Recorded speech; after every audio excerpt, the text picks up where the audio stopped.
Našeg gosta u hronici Filmskog festivala na Paliću, Dinka Tucakovića, zamolit ćemo da vam da svoje viđenje ovogodišnjeg festivalskog programa. Pa velika stvar što je ovo drugi festival, jer prvi festival je već izazivao sumnje zbog situacije u kojoj smo se nalazili vremena posle njega, da možda drugog neće ni biti. Sva sreća da drugi festival je zadržao kvalitet prvog festivala u smislu značajnih gostiju festivala.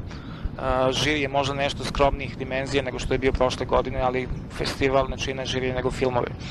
Konačno i ove godine će kao gost doći Petar Bača koji upravo snima svoj novi film. Dakle, prilika je da se to vide dva nova, nadam se, premijerna domaća filma.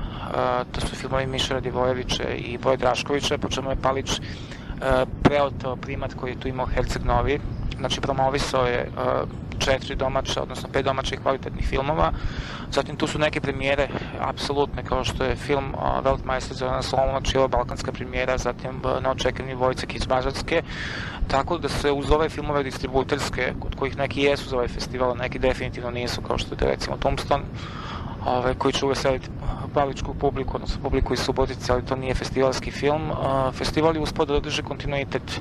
I razgovarajući sa ljudima oko festivala s gospodinom Zelenovićem i Perovićem, a poznavajući situaciju festivalsku i u svetu i kod nas, pošto imam tu sreću i zadovoljstvo da obilazim te festivale, rekao sam im da festival na Paliću ima veliku perspektivu, ali ne ni sledeće godine, i važno je se drži ovaj kontinuitet, jer će on stati na noge nakon nekoliko, znači najmanje 5 godina dobit će svoju definitivnu fizionomiju. Tako je bilo sa festivalom Herceg Novom, koji je od podsmeha stigao do toga da bude sad trenutno najznačajniji nacionalni festival.